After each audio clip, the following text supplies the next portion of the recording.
This is the Seahawkers podcast, episode 463. I'm Brandon Schultz, and I am joined by my good buddy, Adam Emmert. Adam, we are, less than a month away from the draft now. What's going on? What's happening to our 2025?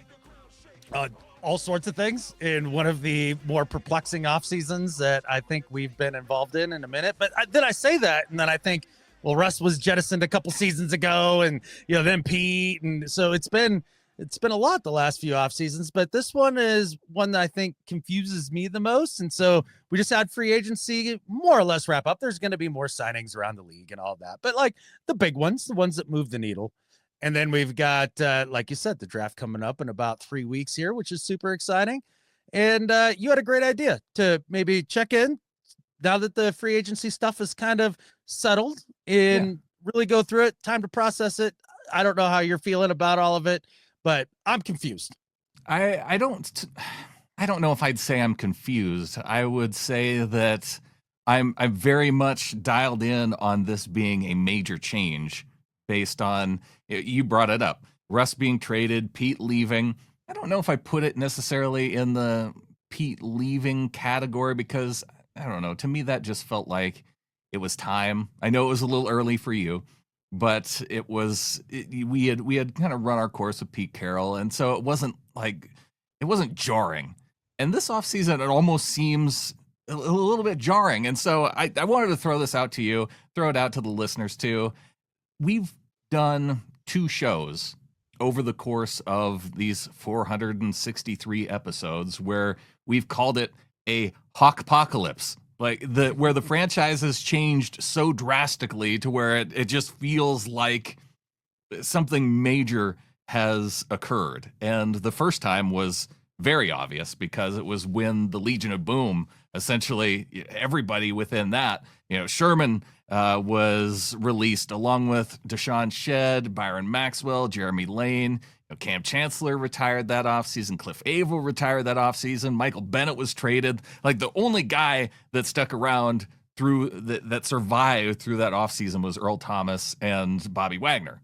So 2 guys, but not too long after we also lost Earl. So that was like a major. The Legion of Boom was gone after that offseason in 2018.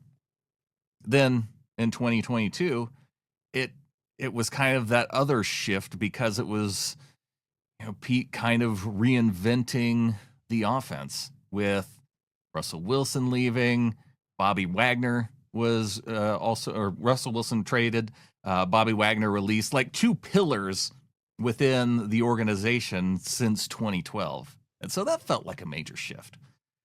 Are we at that point now? Does this feel like it gets to that point? Because it feels to me with Geno getting traded, DK being traded, and Tyler Lockett leaving, like it kind of closes the book on the Pete Carroll era completely. Yeah, I think those things do point to kind of the closing of the book on the Pete Carroll era. I don't think that those moves were necessarily made for the purpose of closing the book on the Pete Carroll era per se. That's something I've heard people talk about a little bit, and like, hey, Mike wants to have his guys in there and get rid of some of Pete's guys. But if that's the case, then I don't understand what's going on defense, because there's a crap ton of Pete's guys all over the defense. So I'm not sure that I buy that as a primary driver of why this is happening. But you asked, like, is this kind of on the Hawkpocalypse level, right? Yeah. And to me, a Hawkpocalypse is closer to a Great Depression in like economic terms. And this feels a little more like a recession. Both are serious. Yeah. But I'm not sure this is all the way to a Hawkpocalyptic situation. Well, when you're I'm in not a prepping recession, for this. I'm putting it that way. I'm not getting my preps out for this one. When you're in a recession, you probably should start prepping a little bit, right? Because you're darn close to a depression, but maybe not quite there yet. And I think the spot where people are pointing toward that closing out of the Pete Carroll era, part of it comes from DK Metcalf's words himself, because DK was on the Get God podcast with Mike Robb and Marshawn Lynch. And he was talking about how there were 6 core players from that 2019 Seahawks team that felt super close, where he felt the camaraderie. And it sounded like that was kind of the last time that he felt like that true team camaraderie.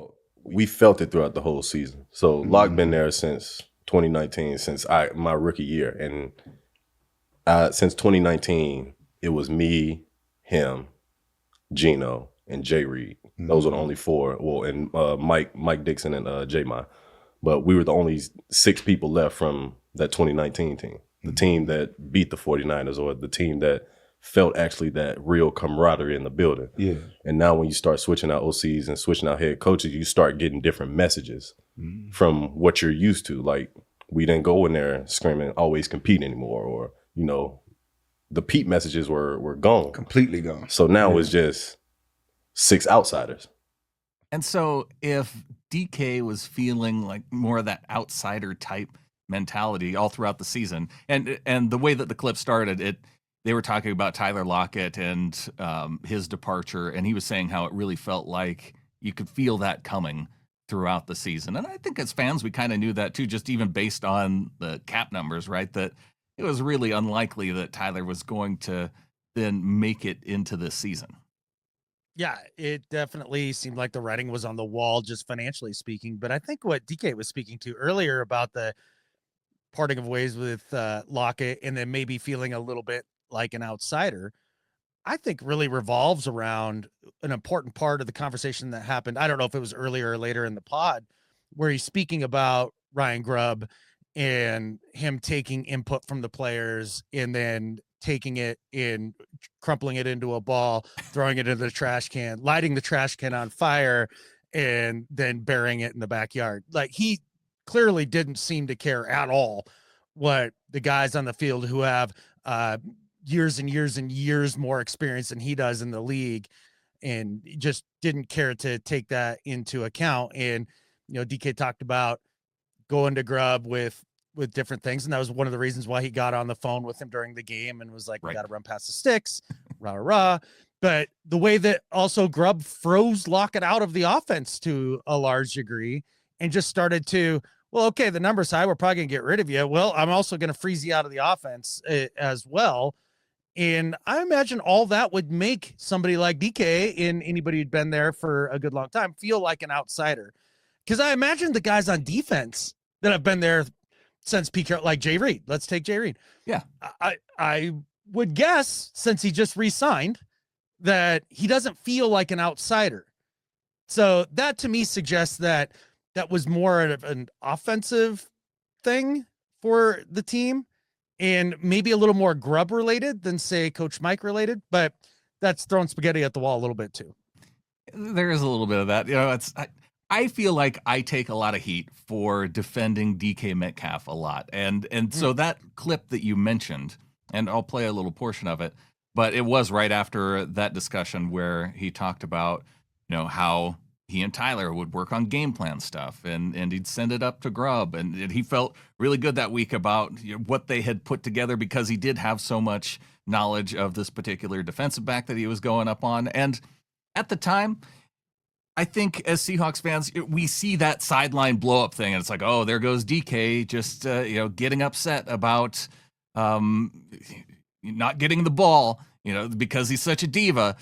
And you find out that there's so much more that went into that. And yeah, you got a little bit of it with his interview with Mike and Marchand. So on that particular day, we were playing 49ers. They got this DB I've been going against since he was we came in together. Mm-hmm. He plays for played with the Giants, so I went against him twice already. And then he was with the 49ers. So I'm like, okay, on third down, you have to run past him early because they're just going to sit at the sticks. On 3rd and 4, we call all hitches. Like, that's not running past him. Like, you have to scare people. On exactly. Yeah. He's waiting on it. So when he sat and knocked the ball down, I come to the sideline like, let me just get the headset. Maybe he don't need to hear it from you, or he may have missed the text. So I said, Grubb, can we please run by these guys? Like, they are sitting at the sticks on 3rd down. Like, in order to open up the underneath stuff, they got to be threading deep first. So it didn't have anything to do with DK necessarily being a diva. It's more of, hey, I put in all this preparation, this work. I handed this to you, and you, as you put it, crumpled it into a ball, threw it in the garbage, buried it in the yard, ignored it completely. Lit it on fire too. It's yeah. It's wild that happened, and I think that it demonstrates too why at this time last year when we were talking about Ryan Grubb taking over the offense and coming from college, I think this is kind of more indicative of what college offensive coordinators, college coaches go through, because they do know more than the college athletes. And then they get to the pro level and they're like, well, I don't need to listen to the players because I know so much more. And I think this really speaks to why some of these college guys don't have success, because they can't get it through that some of these players are professionals and they know as much or more than you do. And you should probably take their assistance and their help. Oh, couple things here. So number one, this is just a quick shout out to Mike and Marshawn. Don't turn off the cuss words throughout the thing, because they did that through the whole thing and it made it almost unlistenable. The beginning of it was unlistenable. Like the first 4 or 5 minutes when they're all sitting around chatting before they start getting into the longer interviews. Yeah. You can't get any sense of what they're talking about. No, so just don't do that. But secondly, to your point about college guys coming into the pros, and we've heard this a lot about different college guys that have come through the NFL ranks and failed. And it's more of a dictator, servant role when you're in college, which makes sense too, just because of age, and you're still mostly a kid by the time you get to college. You're a very young adult, but it's still early. And then you get to the pros and you're dealing with grown ass men's with, wife and kids and, houses and all of that stuff. And they've been in the league and made a career for 6, 7, 10 years, or, especially somebody like Tyler, who had been around for a heck of a long time. And it's more of a collaboration than it is a top down thing. And it didn't seem that Grubb was ever able to get that through his head. And then you talked about defending DK a lot and feeling like you take some heat for that. And I think sometimes rightfully so, you've taken some heat for that, because there's some of these DK outbursts where I'm like, there's just no reason for that. And you're actively hurting the team in this moment. Yeah. But when he got on the phone with Grubb, that was not my reaction to that one. My thought process anyways, that was, if I played for Ryan Grubb, I'd want to get on the phone and I'd want to curse his ass out too. I would. But you can see how all of that kind of evolved into DK thinking to himself, look, wow, the business does change around you. And so I'm going to go get my number wherever that is. And that's probably where the trade came to be. And he's now in Pittsburgh and they're paying him an amount of money that I can't fathom. Not that he's not worth it based on what the market is, but I think the market's outrageous when it comes to wide receivers. It is a little bit outrageous when it comes to wide receiver. We did see that even a little bit too with the Cooper Kupp deal for a player of his age and injury history to get the type of contract that he got, which, when you compare it to the DK deal, it feels like the potential to be good is, or for it to work out. Like, if you were to ask me, hey, would you, I love DK Metcalf, but if you were to say, okay, you got to move on from DK, you're going to take a $21 million dead cap hit. You're going to get Cooper Kupp, who, historically probably a higher ceiling than DK has ever been in a season. And coming off the injury history, yeah, there's some questions, but now you've got Cooper Kupp, you've got a second-round draft pick, which is also nice, and you have essentially you're paying $1.7 million less than what DK Metcalf was set to make here in the 2025 season. So yeah, you got to take on that dead cap, but you get a pick, and you're paying another receiver who has a ceiling that, for one season could be above anything that we've seen from DK. What percentage of a possibility do you put on that being the outcome for Cooper Kupp this year? Oh gosh, that he goes out and has a 1,500-yard receiving season with 10 touchdowns, yards, 105 receptions. Oh, even 1,200 yards. Okay, yeah, I'm even saying that's a nice season, right? That's a nice season. Oh yeah, a really good, nice season. what 75%. Likely? I think it's well, okay. If you're going to do like a Vegas odds type situation, it would probably be in the pluses. So maybe 75% isn't the right, because you're thinking 50. Is it more likely or less likely to happen that he has a season like that or one like his last 3 years? I think it's, if I were to bank on it, it would be a season like the last 3 years. Okay. So that you'd say that's 50-50. Oh, you could say that. Yeah. I'll let you say Or that it's 50-50. Yeah. I haven't thought through all this in terms of likelihood. I'm just trying to think like optimistically of what the potential is. And yeah. So yeah. Sure. You're not wrong in the optimistic take being that he could have a big season, 1,200 yardish, 8 to 10 touchdowns type season. Like that is absolutely an optimistic viewpoint to have on it. No doubt about it. It's way too early for me to even decide, because a lot of this has to do not even necessarily with Kupp's health. It has to do with what they put in front of Sam freaking Darnold, which to this point in the offseason, they've done jack and squat. Yeah, I think we'll get to that in a minute. Maybe we could roll that actually into the Kupp discussion as well here, because, you kind of wanted to go through each free agent and talk about their signing, where we're at on it. And I don't even know if we have to go through every free agent. It's mostly the big ones anyway. Yeah, the big ones, and see, because I think at this point, especially if this is going to be a year where John Schneider's on the hot seat, I think we should take into account a lot of these moves on whether or not it was a whiff, whether or not it was a hit. Like, we feel like this is something that has a high chance to hit, and something that maybe it's indifferent, and we can probably ignore some of the more indifferent ones, like Stone Forsythe. There's an offensive lineman, a depth piece. I don't care. Exactly. No, 100% with you. Yeah, we'll go through the big ones, and we'll start with Kupp here. I didn't necessarily want to start with Kupp, only because this is easily, far and away, and it's not even close, my least favorite of the free agency signings, because if I take, and again, I will preface this with my sports hate couldn't be higher for this particular Adam's player. Sports hate disclaimer, with him being a Ram, with him being an Eastern Washington player, and having the history with the Montana Grizzlies. Like, there is an intense rivalry between the Montana Grizzlies in college and Eastern Washington University. Some people may not understand that because they're like, who are the Montana Grizzlies? Understood. Yeah, no, I totally get that. But with all of that said, if I try to put all that aside, when I'm looking at this deal, I can't fathom paying the type of money that they're paying Cooper Kupp, even if it's just for the 1 year, because it seems like there's an out after this year. You would know better than me, but it seems like that's a possibility. I can't fathom paying for one of the things John talks about all the time is, I don't like paying for past performance, and we are picky about injuries. We've heard this for a long time.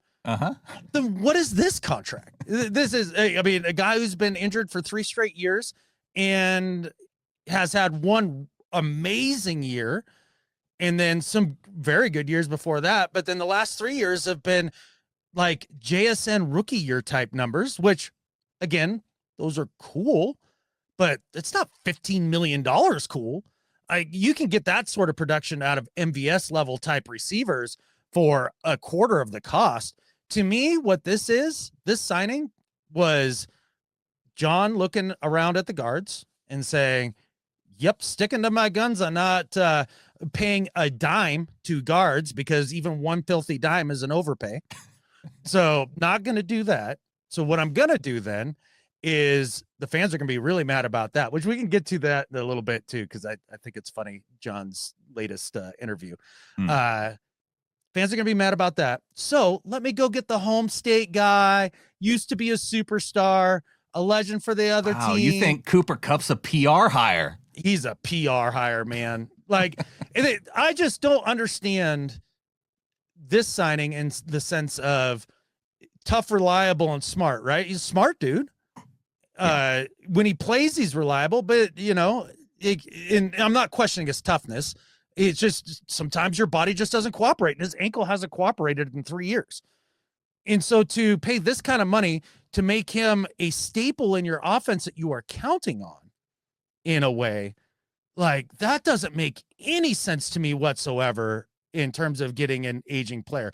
As far as trading DK, getting the second round pick, I've been on record. I think that's the right move, but there is no way in a million years I'd pay this kind of money for an aging player just for the name recognition and to soothe some fans' feelings. And I think I have a little better perspective on that than a lot of folks that are from Washington, because I have the same issue. Like, I overvalued Will Disley year after year after year because he's from Montana. I love Will Disley. Yeah. Like, I'm no better. I just happen to be on the other side of it. That's what I'm getting at. It happens to all of us. And we have like these, we talk about draft crushes. We get draft crushes not even knowing dudes, just watching a little bit of tape ahead of the draft. And then, we have actual crushes on players like Tyler Lockett and DK Metcalf because they've been with the organization for a long time. And it's like, yeah, but I love that guy. And now we're getting rid of him. Like, I kind of combine the DK, Tyler, Kupp, Marquez Valdes-Scantling all into kind of the same. I'm trying to look at it, kind of through that lens, because as I mentioned with DK and the Kupp salary, if you look at Tyler, who was set to be an $18.9 million cap hit, and then they have to take, a $13.9 million dead cap. MVS comes in for $4 million. So they have a $1 million cap savings moving on from Tyler and going to MVS. And okay, maybe he's not going to have that. He's not going to produce in the same way that Tyler would, but it fills a role within the offense. Just like Kupp's not going to fill the DK role. It's just, I kind of see those roles shifting a little bit with the players, but can you get the job done with JSN, Kupp, and MVS similar to how you got the job done with DK, Tyler, JSN? Like, I could see that as a possibility. I think that you are running into issues with injury and the age of your wide receivers. DK is a little bit younger, but relying on MVS to be your speed guy when he's in his early 30s, like that. I think I have my question. But yeah, you've seen it work in the past, and we've seen it not work in the past. Yeah, but it's a low risk deal too with the 1 year, and we don't know what they're going to do with the draft. For the money, you're like, sweet, okay, right? Like if you had gotten Kupp for the same sort of price as MVS, okay, I genuinely have way less of a problem with it. But when you're handing, because you're viewing this signing as being a part of Lockett release, DK traded, right? Because it doesn't happen in a vacuum. Right. I'm viewing this as, okay, you just spent $15 million on an offensive player for the year, and we didn't pay one of the starting guards, like the tippy top. Like, we didn't give that money to one of those guys. Like, we gave it to an over-the-hill aging receiver who hasn't played a full season in 3 years and is in decline. Like, he's been averaging around 70 receptions, 700 yards the last 3 years. That's not $15 million a year money. We give that money to that guy when you can't even block so that he can even get the ball to even hope to hit that 15% likelihood that he's going to have one of those big seasons. Yeah. Like, it just wow. Like, that makes no sense to me at all. This is why I'm confused. This is part of it. Yeah. Well, it would have made so much more sense if they would have, because let's bring Sam Darnold into this too. Okay. Especially if you're talking about moving on from this trio, getting a trio that's kind of similar, and then having a bunch of extra cap space that you could spend on the offensive line. Because if that to me is kind of the missing piece in all of this, to all the free agency transactions that happened. Because Geno, set to be a $45 million cap hit in 2025. Sam Darnold's 2025 salary going to be $13.4 million. So Geno moves on. He has a dead cap hit. So you're still paying $26.9 million to the quarterback spot in 2025. But $26 million cap dollars? In cap dollars. Okay, cool. All right. So it's 26.9 in cap dollars versus 45, which you were set to be at going into the season. I know the argument is that Geno wouldn't have necessarily made that, but I'm trying to view this just through the lens of what was about to happen, not what could happen. And so based on those moves, now you have 18.1 million in cap space. With the Kupp DK move, it was 1.7 million. With the Tyler MVS, it was 1 million. So you end up with almost $21 million in cap space for 2025 that you can use if you were to fit in the top guard contract of this offseason. It would fit into that. You'd still have space. Shoot, you probably put in the DeMarcus Lawrence contract and the guard contract, and it fits nicely, Tetris-wise into the cap space that you created. And you go, oh, the picture's clear. All these puzzle pieces fit together. Sure would. And I would argue that with a Geno restructure or a Geno re-up, this upcoming DK re-up, you could have done that too. Tyler, right. I'm saying, like, if this were my baby in the way that I do it, like, I'd still trade DK. I'd trade DK every time. That number for the wide receiver market is stupid. Like, I just wouldn't do it. I'd take that second round pick. You betcha. I would have re-signed Geno for about 40 to 42. And there is no world that you can convince me that was an impossibility. I'm sorry that there's no possible way you could have gotten that deal done. In fact, I'm pretty sure that's about where the Raiders stuff is going to come in at. And it's just a matter of them figuring out guarantees as per Albert Breer here just this last week. And even with that, I think you could have signed one of the guards and maybe even brought in DeMarcus Lawrence at that point, if you're two additions, while still being able to re-sign Ernest Jones and bring back Jay Reed. You do that, and now you got the draft that everybody going to bring in with that. And I'm looking at this team. I'm like, this team could make hay this year. With the way this went down, I'm looking at it going, are we better personnel wise offensively? I don't think that's clear. It's not clear. And I think that's probably, if people are sensing that you and I have similar frustrations, but just a month ago, we talked about doing wildly different things with this team in the offseason. Yeah. You were kind of the team double down guy, go with Geno, and you were okay. Like you mentioned, you're okay moving on from DK.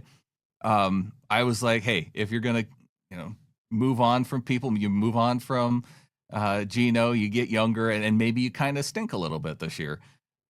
They didn't do either of those things. Right. John Schneider, Mike McDonald went more of it kind of feels like reloading, but also it still feels like there's missing pieces. And yes, it is a long off season. Maybe we get to the start of the season, we go, hey, they fixed all the things. And so, in front of a decent offensive line, Sam Darnold can continue to be the guy that he was last year with the Vikings. And that was a team that won, they were at the top of the conference.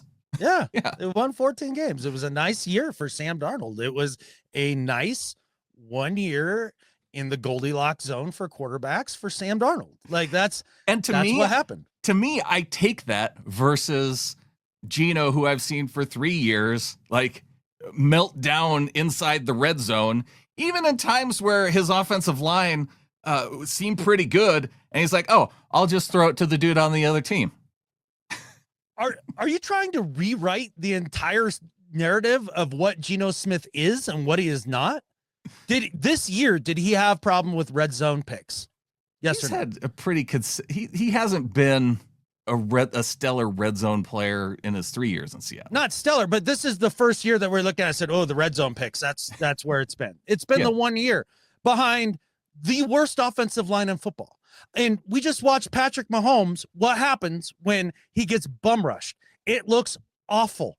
Yeah. Geno Smith made really, like, for real, chicken salad out of complete chicken catfish, like rotted, not ready for the garden chicken catfish. Like, that's what he did. So to even compare what Geno was doing to what Sam Darnold did last year because the situation is crazy. It's crazy.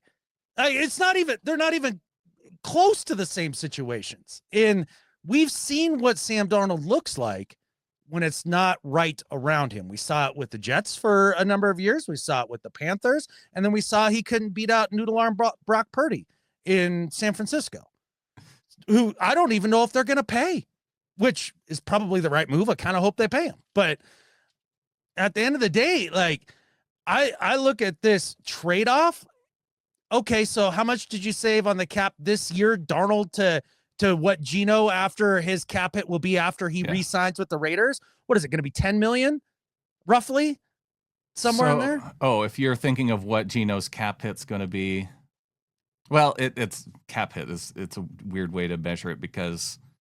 Well, that's what we're dealing with, right? Is cap dollars, so that then we can bring in other guys, and that's the whole argument against the Geno thing, short of age, and I've got a whole thought process on that too. But to bring in a guy, a 1-year wonder who did it in the best of circumstances, and then expect that sort of play, but then you don't do the subsequent things in front of him to try to ensure that you get that lightning in the bottle season, rather than what has been historically the track record, is easily one of the more mind-blowing decision trees that John Schneider has ever come up with. I can't understand it. And I know everybody's probably screaming into the screen right now, well, we got the draft. He's going to draft some guards and all that stuff. And maybe he will. Maybe he will. He probably will even draft one. But it's the idea that when you have a fundamental flaw, like when I have a fundamental flaw in my life, you know what I don't do? Take the best option to immediately fix it and completely ignore it, which is exactly what he did in free agency. So you take that swing away to fix 2 spots. Now, if he only drafts 1 guard, that means you didn't draft 2 in the top, however many 5 picks that they have. That takes another swing away. And now you're just hoping that Christian Haynes, LeMaya, one of the guys is going to develop, and that Kubiak system is going to help them. Man, that's making a target awfully small to hit. And then if you don't hit it, now you have a quarterback that doesn't deal with pressure as well as the one that you just got rid of, all in the name of being stuck in GM brain of a couple cap dollars, and he's 7 years younger. Who gives a crap? Did you get better or worse at quarterback over the next 2 years? I would postulate that it's most likely you got worse. Second most likely outcome is it's the same. And by far the least likely outcome is that you got better.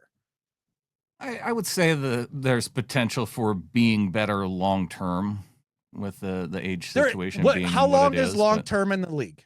I would say even 3 years, just because I mean, even Geno's kind of getting to that point to where I don't know if I have my questions about how much longer we're going to see Geno in the league as a starter.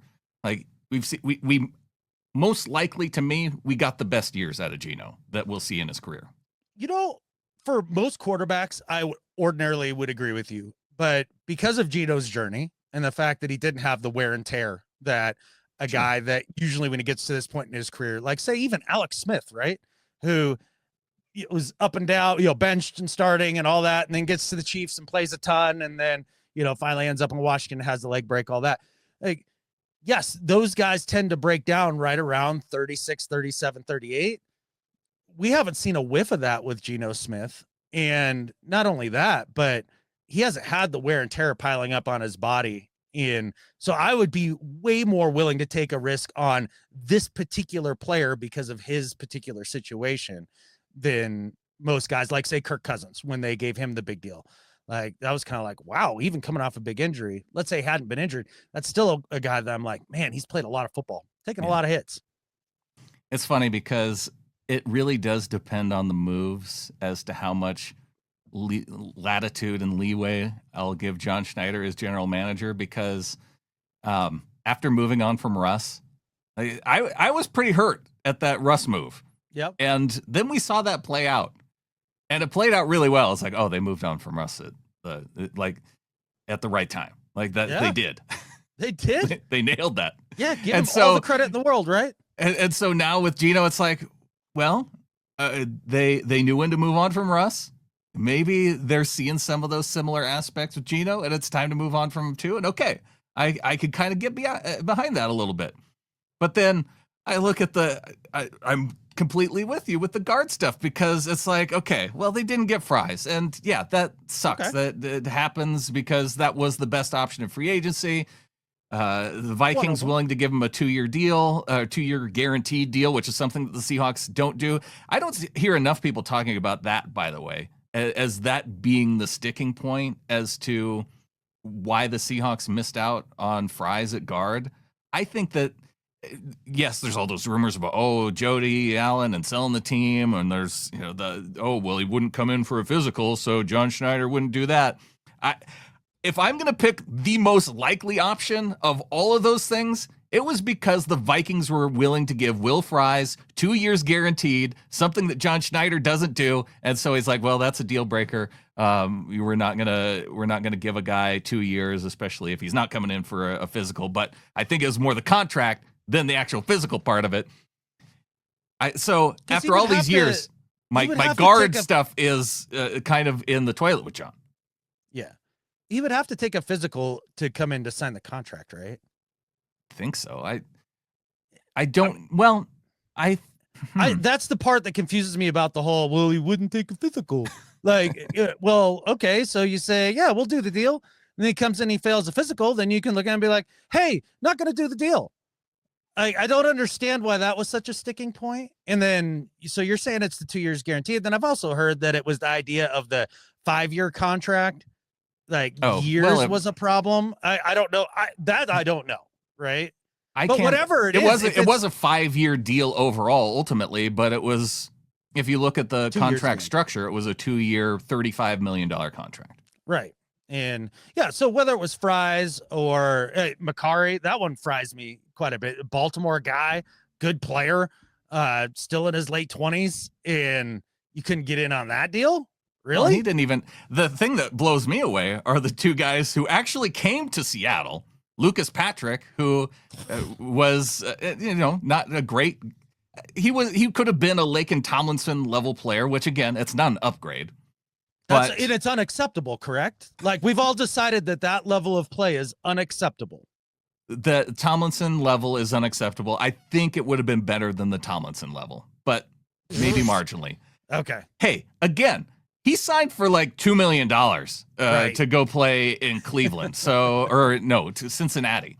Yeah. So it's not like you can't use a depth piece on the offensive line. Like if he gets beat out, again, this is, just having dudes. Like you are at least addressing it, right? Like if you bring it, or Tevin Jenkins. Like there were the questions about him and injuries and whether or not he could make it. Yeah, okay. You don't pay a guy $10 million a year for that. He got 3.1 million. It's like, okay. Yeah. What? We could upgrade level player. He might not hit all the games, but if it does hit, then that signing looks it looks really good a year from now. So yeah, those two to me were also kind of weird because they made it into the building and they weren't crazy money. Yeah, Becton didn't get crazy money, and that's why when I joked earlier, like John, overpay is paying them one filthy dime. I mean, it's literally where it feels like. It's super frustrating. And so, like, that's the part of, well, okay. I mean, if you're really not going to take the savings of getting rid of your quarterback to bring in a quarterback with a lot more uncertainty, if you're not going to use that savings to try to make the situation as good as possible for him, and you're going to literally punt on one of your biggest tools to alleviate this problem, then what in the world are we doing? These are 8, 9, 10 wins a year team moves. That's what these are. That's what we're so frustrated by as a fan base. I think that's what we all agree on. And it does feel like, based on all the moves that they made, that this is probably an 8, 9, 10 win team, right? It does, because some of the defensive moves, you're like, wow, this is going to get exciting. Yeah. And that's the other half of why it's so frustrating to me to just create a hole on your roster for yourself by lowballing Geno and then showing him out the door. I mean, make no mistake, a offer of 33 to 35 a year to Geno Smith is a flat out insult. That's an insult. I mean, to him, I could see why he would take it that way.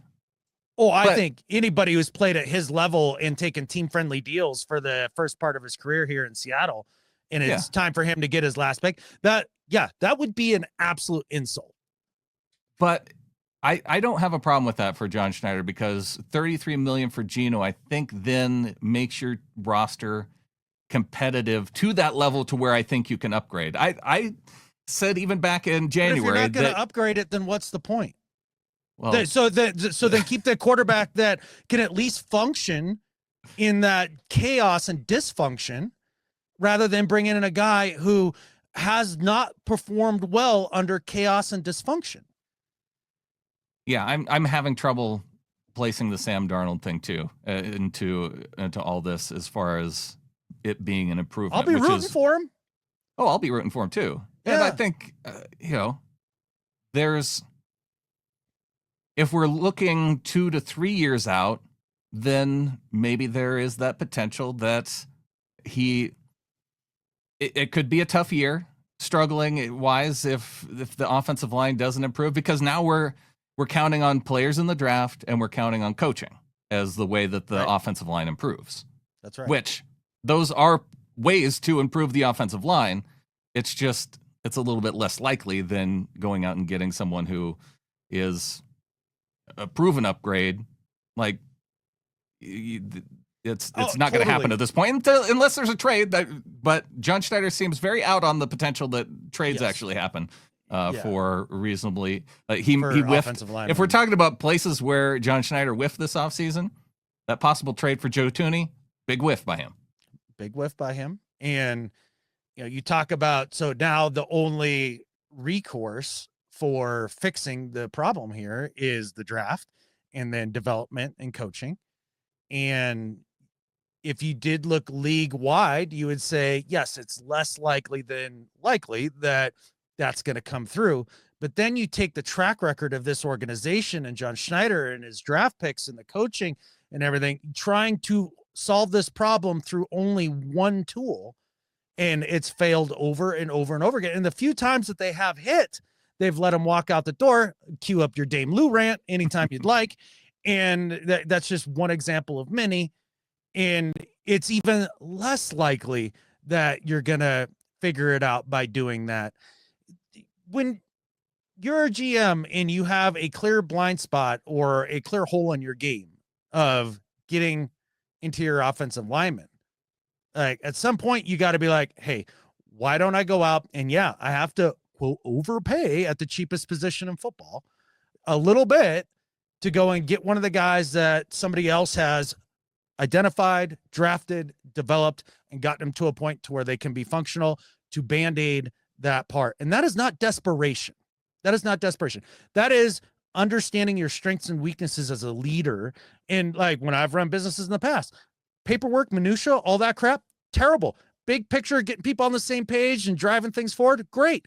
So you know what I do? I find other people to take care of that part for me, and then it all moves forward because I know it's still important. I just don't do it well. Mm-hmm. And that's where I feel like all of this has come from a place of arrogance from John, and why it's getting so frustrating. And you said, like, when does your patience run out? And it's like, it's not just this year. This is a decade. Like, right. I've tried to be like, oh, well, we'll let him draft, we'll let him do that thing. And it just hasn't come through consistently. And there comes a point when, Russ can't outrun the DNs anymore. And he does it for 2 seasons in a row that John looks at it and goes, might be the end. He can't play anymore.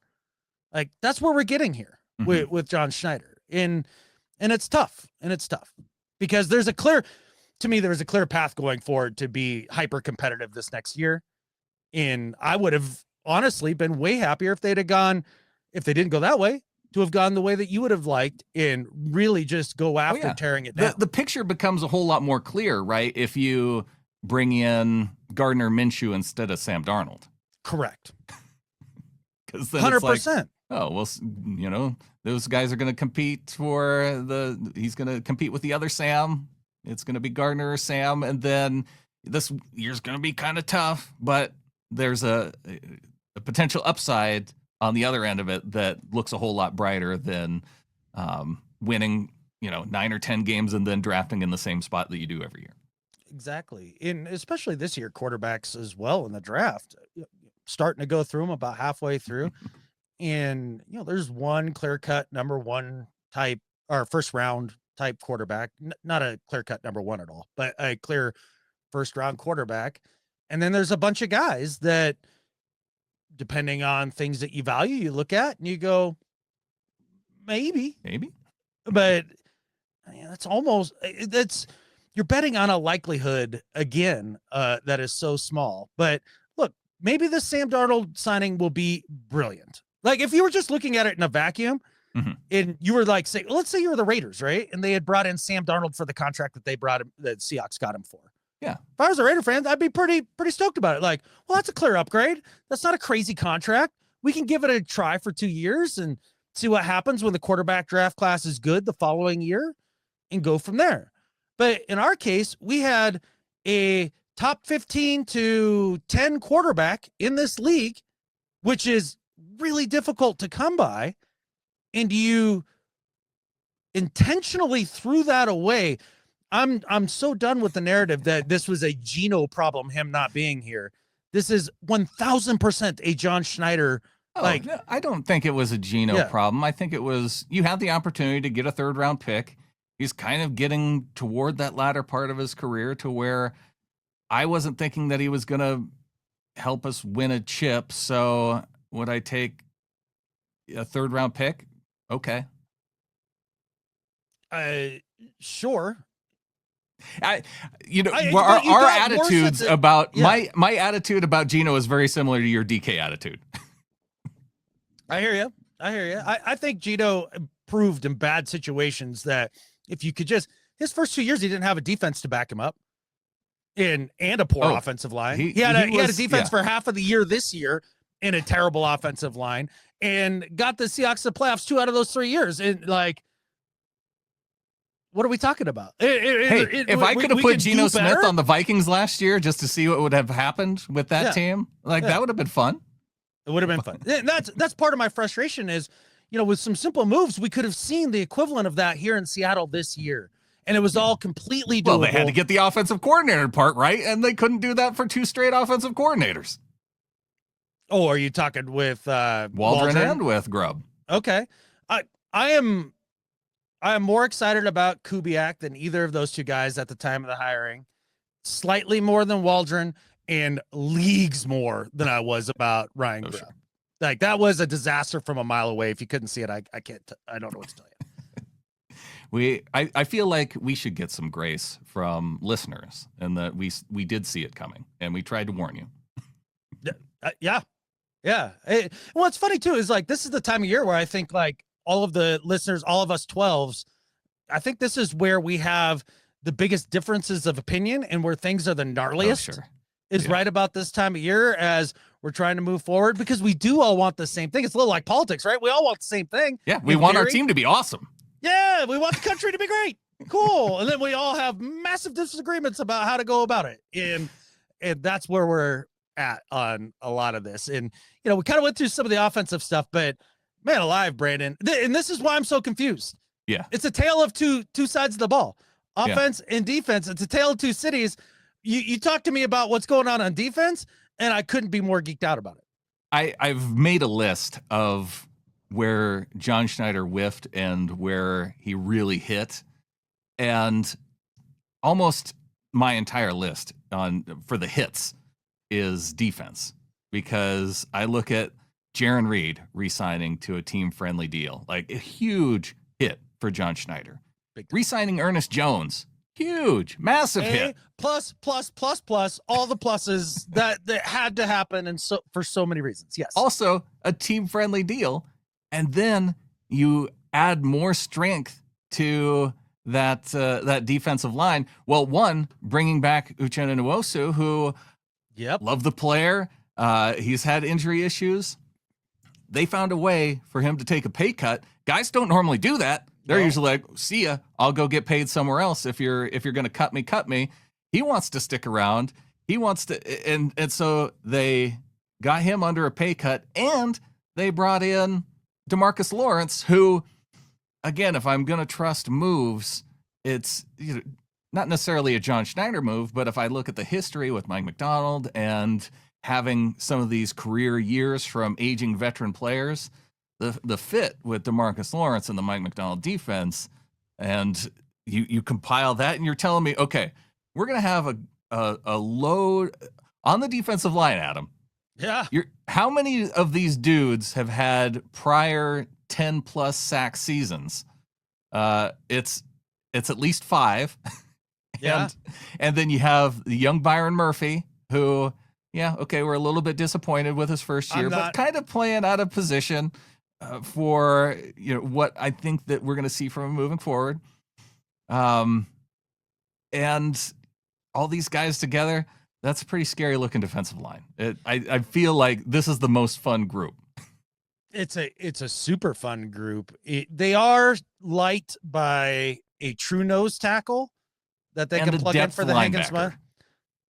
I'm less worried about that, and a lot more worried about one more depth interior defensive lineman, because you're talking about Draymond leaving. You're talking about Ray Robertson Harris leaving. Sure. And again, not big time players, but that one more, you need enough depth there to rotate them through. And then you have a juggernaut of a group. Yeah. And those guys, you can find in free agency. You can find them after the draft. You can find them in preseason. Like, depth defensive line is probably one of the easier spots to come by. It's not like guard.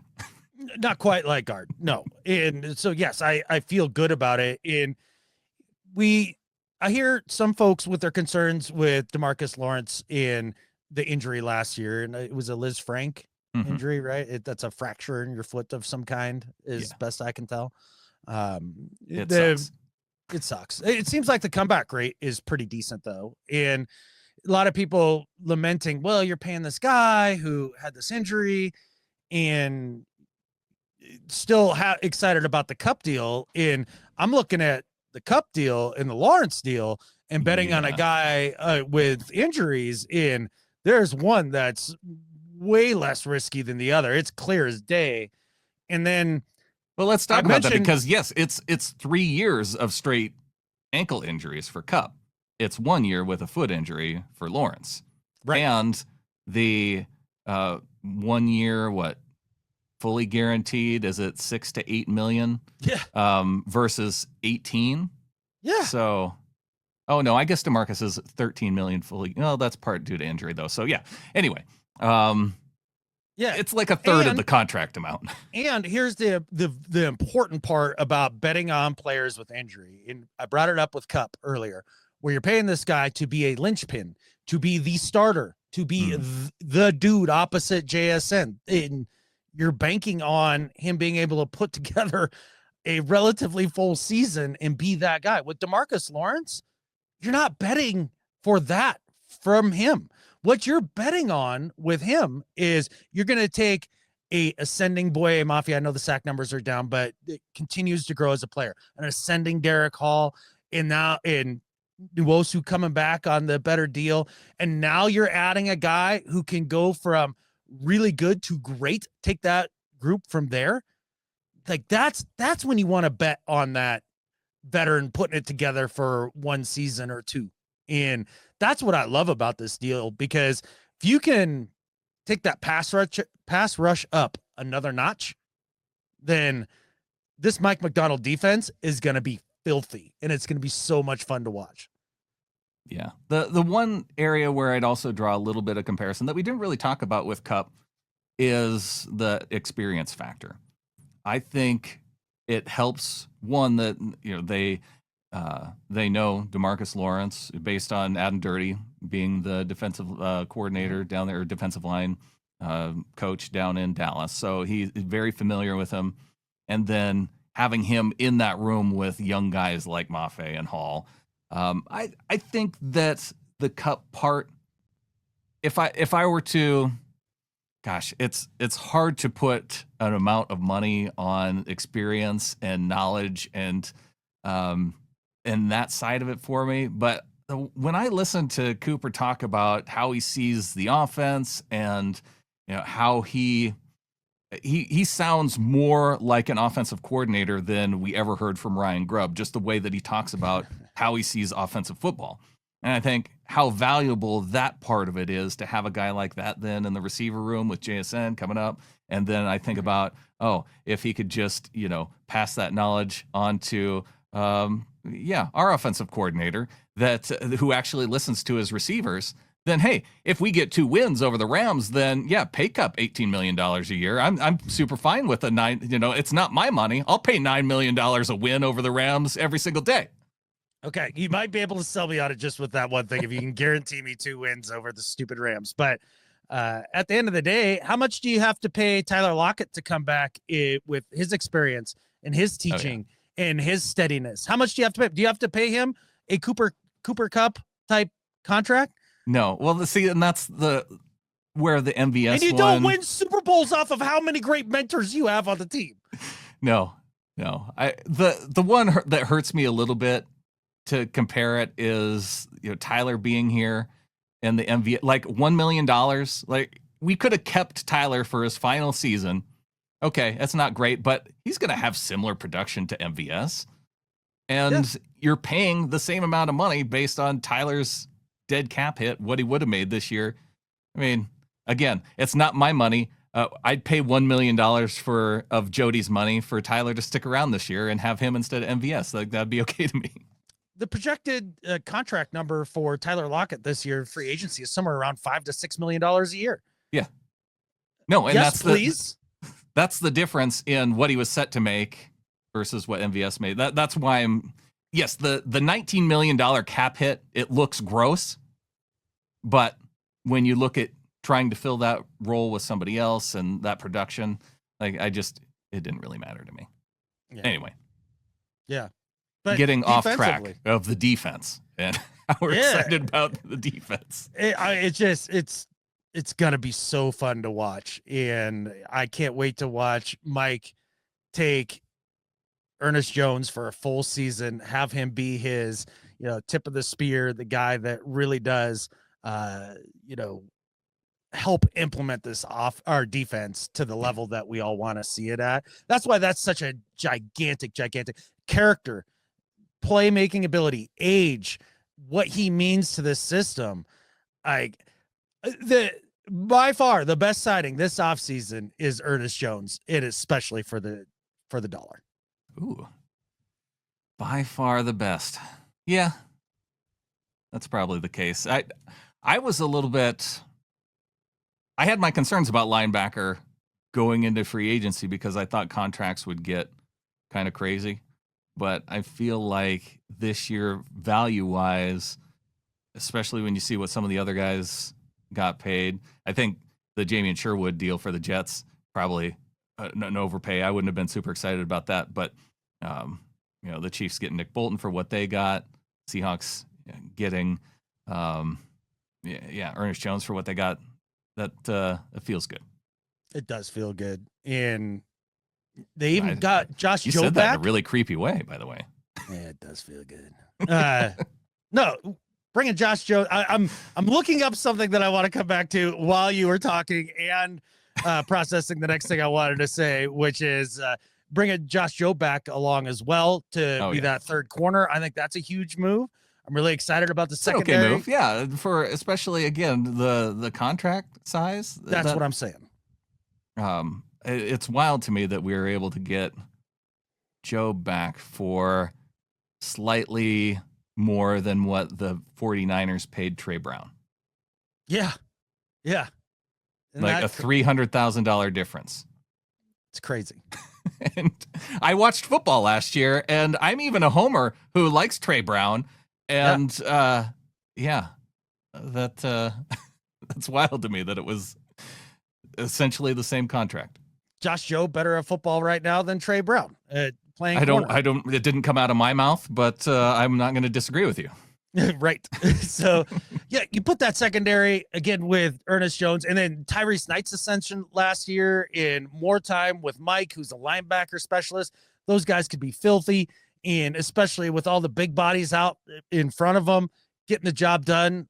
Looking forward to the Byron Murphy year 2 ascension. So you had mentioned earlier. The only thing they haven't done was get a draft pick for Reek Woolen. Yeah.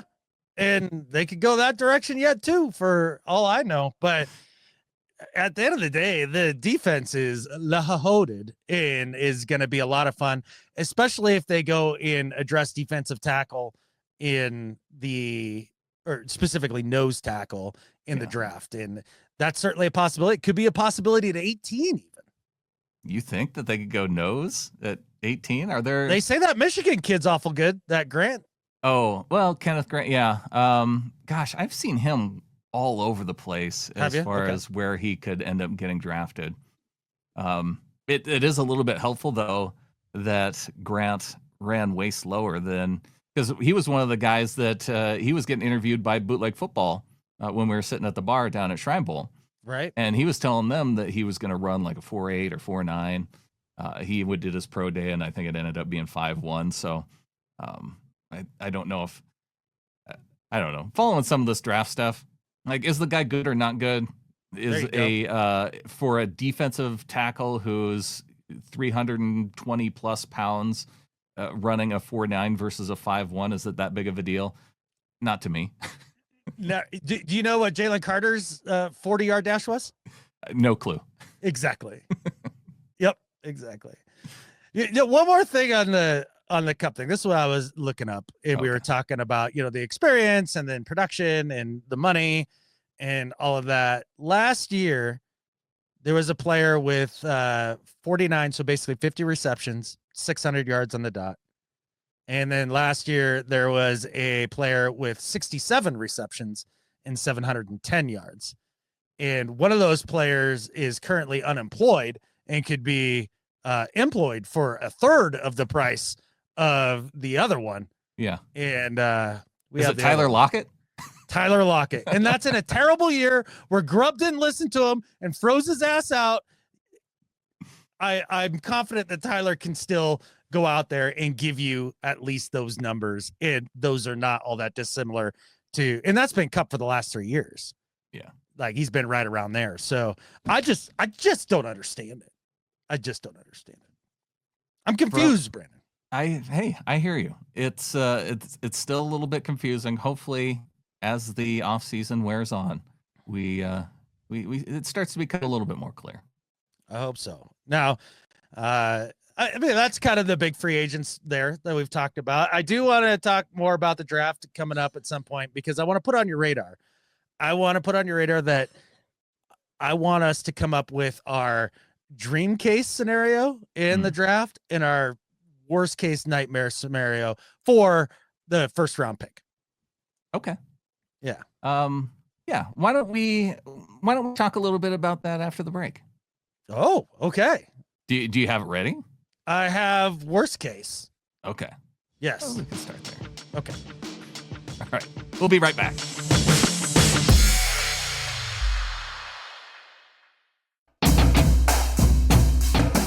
Getting into the second half of the show, and Adam, you brought up before the break that you wanted to get into a little bit of draft discussion. We spent a lot of the show focused on free agency.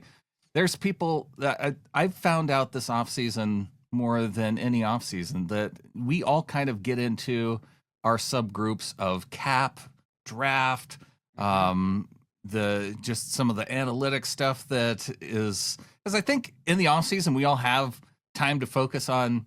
We're not focused on football, like the actual game of football. So we kind of like, oh, well, we want to do football adjacent stuff. Right. And so why not focus on some of the things that we like that are, that may fall into all these little different categories. And so there's draft, there's cap. Yeah, it's one of the fun parts about the off season is we kind of get into maybe some more niche-y type stuff. That's right. And it is interesting how everybody's strengths and weaknesses line up. I was alluding to that earlier in the pod regarding, GMs and their blind spots and all that stuff. And it's been really fun this year to see us self-sort just on this show. Clinton really getting, deep in the draft stuff and really digging into like the whole list of players, which no, thank you. Never, I'll never do that. And, you really digging into the cap stuff in a way that you've always been, savvy with that stuff, but really taking it to another level. And then I'm kind of continuing on the QB path a little bit here. So now if you could just work on your guard evaluation, then luck. I'd feel a little bit better. I'm telling you, see, that's part of being good and bad at stuff. Is like the number one thing is being able to recognize what you're good and bad at. And I'm not good at that. I can't do that. I feel like I could maybe try and hang with you on the quarterback evaluation stuff a little bit. It's just that I watched a lot of the quarterbacks this year and I don't care. Well, I will say I'll put my quarterback stuff up there against anybody. And yeah. I won't even blink. I've been good. It's just trying to, keep it without being a braggadocious about it. But I promise you, I can't even come close to hanging with you on the cap stuff. No way, no how. I start looking through those numbers, my eyes glaze over, and I'm just like, I don't care. The only thing that I don't know is that I feel like I see it pretty clearly. I don't know if I explain it very well at all. Like if what I'm saying coming out of my mouth is also like being processed by people, I have no clue. Well, it's a little like talking about quantum physics, right? Like if you have me watch a video about quantum entanglement and then explain how that works to you, I can probably do it within about an hour. Then you get me about a week removed and I'm like, it's spooky, and then things spin, and then it's away. So light. Yeah. Yeah. That's as good as I can do. Well, the Seahawks going into the draft this year, as we're talking about that, with the DK Metcalf trade, the Geno Smith trade, 5 picks in the first 3 rounds, got 18 overall, got pick 50. That was their natural pick. They get 52 from the Steelers. Pick number 82, their natural 3rd round pick, and then pick number 92 from the trade with Vegas. Then they get some comp picks in the 4th and 5th round, which is also nice. And yeah, we've got a nice rounded out group of draft picks, but you wanted to talk about something specific, and it sounded like it had to do with the 1st round. Yeah, I just was curious if you're looking at 18, if you have kind of a dream case scenario, the best possible thing where you're like, yeah, if I had my druthers, if I could go and like say, John Schneider, you have to do what I say, and it's going to be like this, like, what would that be? And then what would be something John would do that would make you so furious, or so maybe not furious, but just feel a level of despair that you wouldn't be able to shake. And I wanted to put this out before the draft. Oh, for sure. So that, just in case one of these things happen, like it's already out there. So it's not like people just being like, oh, you're just negative about everything, or, oh, you're a Pollyanna, The thing, and one of the things I'll recognize too, just about the draft, and that there are different ways that everyone covers the draft, because I think for this discussion, we're kind of talking about position groups and where we think that it should focus, and there's that philosophy of, oh, well, you just got to take the best player available, because why wouldn't you just take the best guy at that spot? If you were to tell me that no matter what, John Schneider's drafting a future Pro Bowl or All-Pro player at 18, I probably don't care about the position necessarily. And so, if my dream scenario is just a Pro Bowler, then but there's no way to know that, right? So even if I were to have watched every single player that's going to be drafted in the 1st round, and I'm trying to work my way through it, I'm trying to get there. There's guys that I like, and there's guys that I'm like, why is this guy a 1st round pick? I have no idea. But I think my dream scenario, where I'm narrowing in on, is either a guard. Okay. And I'm fine taking a guard that early, or even if they trade back and they take somebody else, that would be, I'm fine with that. I'm really kind of leaning toward, just based on the future of the team, the types of players that are going to be there in that 18 overall area, I think I'm kind of leaning cornerback as where I'd like to see the team go. If it's not interior offensive line, if it's not interior defensive line, I think if I'm gonna take my dream scenario of a skill position player that has some good upside, I think corner could be the way to go there. Okay, so this is your tier 3 dream case scenario, because what I just heard, if it's not going to be this and it's not going to be that, then then this would be interior line is my dream case. How about that? All right, so we're close on that. My dream case scenario is John is able to trade back 1 to 5 spots, get the consensus best guard, one of the top 2 ones, and we all move on with our day. Like that's it, because John would actually do something and break tendency. We would have a guy that we could a first round guard would be a broken tendency for sure. Massive. Yeah, because it's literally never happened. They drafted James Carpenter in the first, but as a tackle, and then he ended up playing guard. So yes, it literally has never happened. So it would break the overdrafted and overpaid thing. And like, he clearly didn't break the overpaid thing in free agency. So now we're praying that he's going to break the overdrafted thing.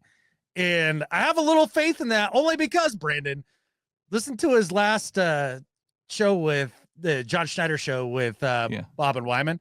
Like, it is clear John Schneider is annoyed with all of us in the media and all that. And exactly like you say, to that I say good. That was the entire point, because I know people are like, well, you can talk all you want, but it's not going to change anything. It's like, yes, sometimes fans can change things. And I think he's legitimately feeling the pressure.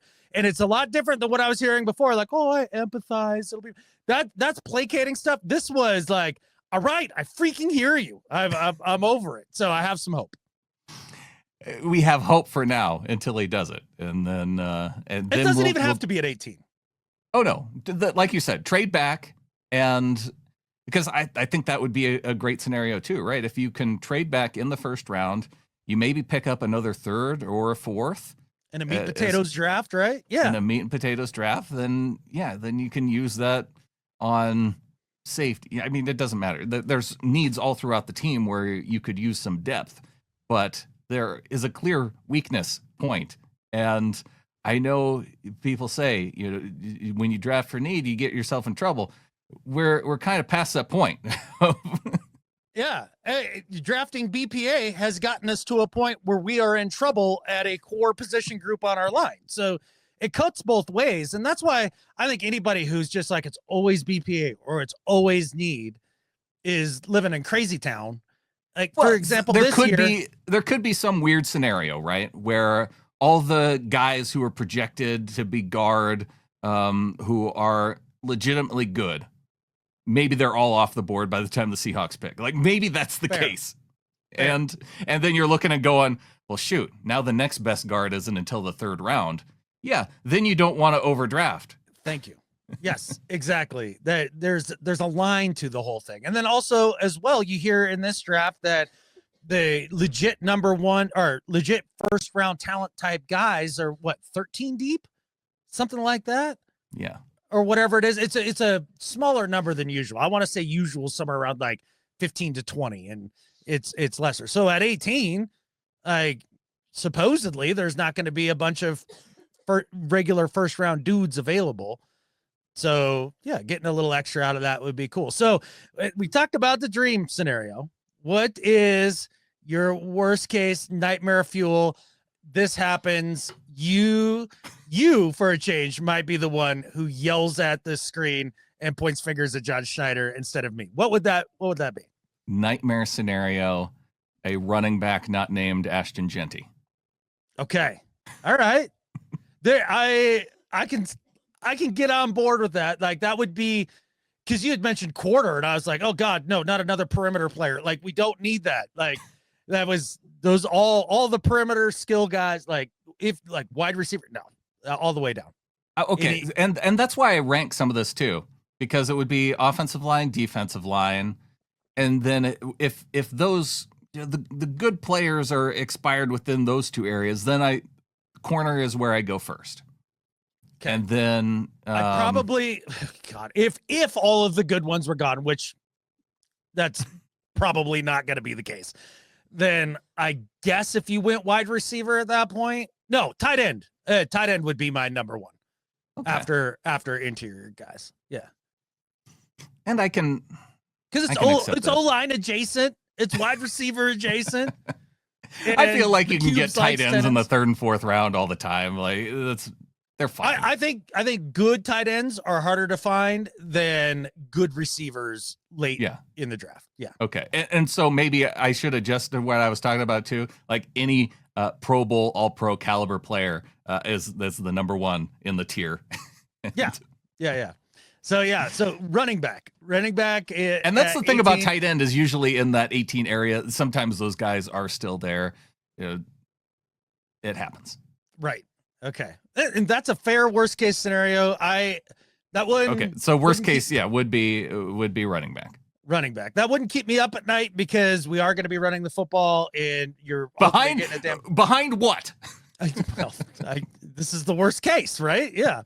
And so behind what, then you probably need another running back because they're all going to get hurt again because the offensive line can't block. So that's a whole, it wouldn't light my hair on fire as much as if we're getting to pick 13 and Shedeur Sanders and Jackson Dart are on the board and Schneider trades up to 14 to take Shedeur or Jackson Dart. That would be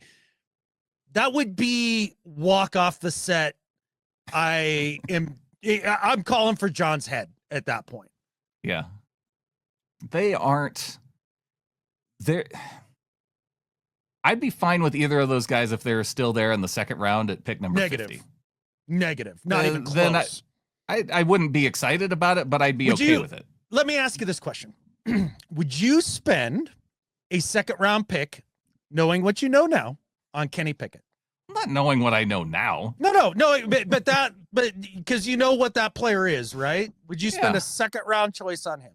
I think Shedeur has the potential to be better than Kenny Pickett. Like I almost look at Shedeur the same way I looked at Jalen Hurts coming out of college. Ooh, you should take a gigantic second look. Okay. Because I'm not even talking about Shedeur. I'm talking about Jackson Dart. Like, that dude is Kenny Pickett. He's got Kenny Pickett written all over him. Oh, I'm not excited about Jackson Dart. Yeah, so him getting pushed off the draft board, I don't understand. I'll tell you right now, Shedeur, I'm not sure he's going to be a good backup. There's just something intangible about Shedeur that There's not. I do wonder about. I don't know why. Okay. I'm literally like, I'm spoiling my quarterback stuff here a little bit, but usually I got my paper out and I'm writing down good traits, bad traits, all that stuff. The only thing I wrote down good about Shedeur is that sometimes when he rolls to his left, he can be accurate. Okay. That's it. I swear to God. I don't know what he does well. Yeah. I watched him a little bit with you. The one guy I keep wondering about is Tyler Shuck. And he's on my list yet. I haven't gotten to him yet. He's a little bit older, but I keep watching him and trying to figure out where he should go and why maybe he seems to be one of the quote unquote late riser type people. Yeah, I feel like concerning. Yeah. Well, it is concerning, but at the same time, I think the reason why it's concerning is because you look at this group as a whole after Ward and you go, well, they all, some of them are good at some things and some of them are bad at some things, but none of them are, starting. None of them you look at and you say, oh, well, that guy's better than, I don't know, the 20th best starter in the league. None of them you would look at and say that. Whereas Shuck, you see enough that you go, yeah, he might be better than the 20th best in the league. Okay. He's kind of Will Levis-y. Oh no. Well, Will Levis isn't even the 20th best quarterback in the league. No, but you look at it and you maybe do a little projection. But Will Levis without the chucker turnover part as much. Okay. Like Well, he has that he would has help. a quarterback level, an NFL arm, Yeah. and he makes good decisions. Well, he would be the For the most second part. quarterback in the draft then that I've watched to this point where I look at and go, yep, that's an NFL level arm. Because honestly, like I watched Cam Ward and then I watch the other guys and you're like, I can see they do a couple things good, some few things bad and all that. But really the ceiling is, and I'm not even an arm strength guy. Yeah. Like of my important traits, it's on the list. It's just like near the bottom, you got to have enough. And every single one of these guys I'm looking at and going, boy, if it's there, it's just barely there. Like we're talking Purdy, Tua, like that's every single one of these dudes. But I have not looked at Shuck yet, so maybe he will be the one that I go, oh wow. And again, I'm not all the way through him, but to this point, Well, Milrow has an arm. oh, I don't even know why we talk about him as a quarterback. Like I just. I don't get it. Like, do you want to? You know how Anthony Richards sucks? Richardson, Like, yeah, he stinks, right? yeah. Like bad. So say you wanted to spend a high draft pick on a really bad quarterback, but an even worse one.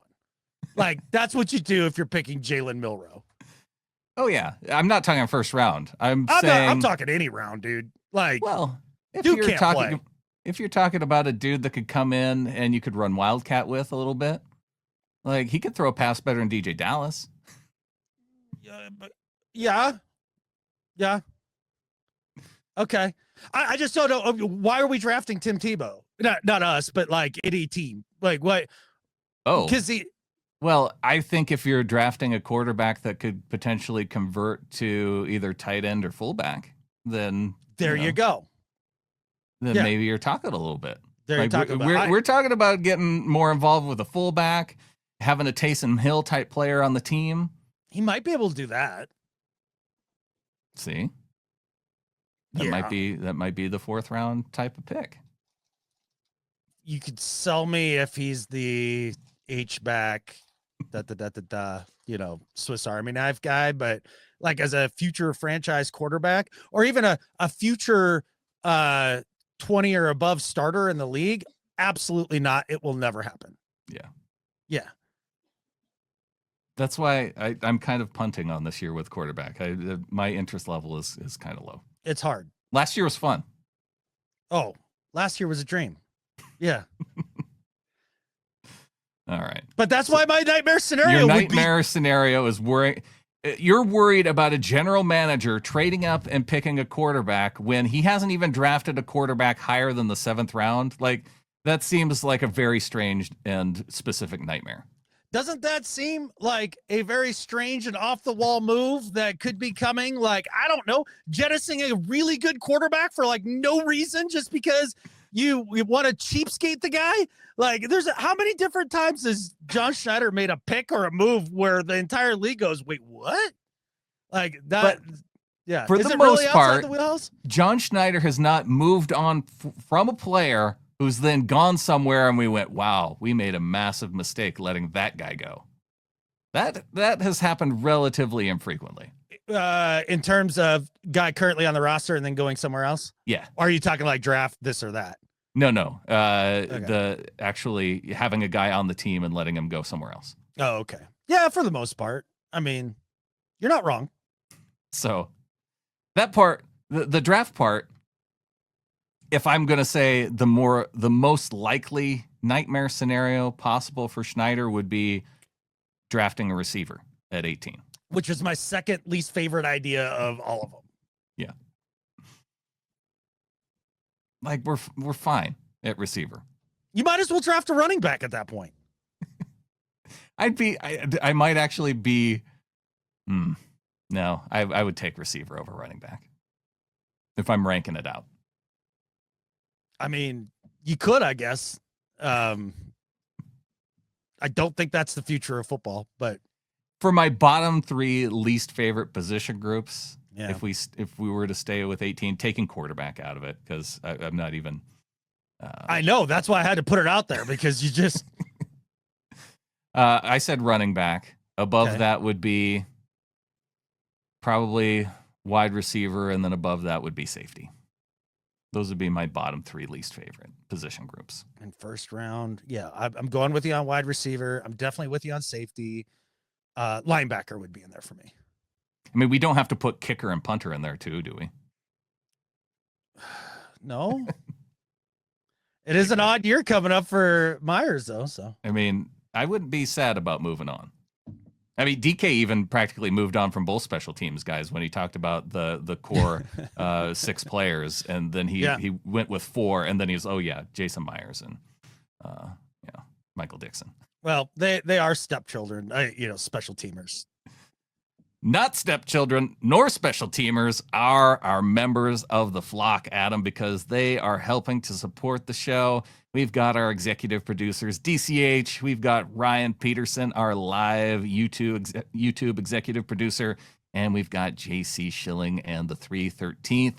And Adam, adding to the executive producer list, just extending out his executive producer-ness, JC Schilling coming in with $200. So he says Senior Bowl per diem paid in accordance with DTS timeline. DTS is a military travel system that pays you out after you've done your travel. It takes a while. That's the joke there with JC. It says paid in accordance with DTS timeline. Thanks for the off-season content, and I hope your job is going okay. Crazy times. Yes, it's a little bit crazy, but we'll see what happens.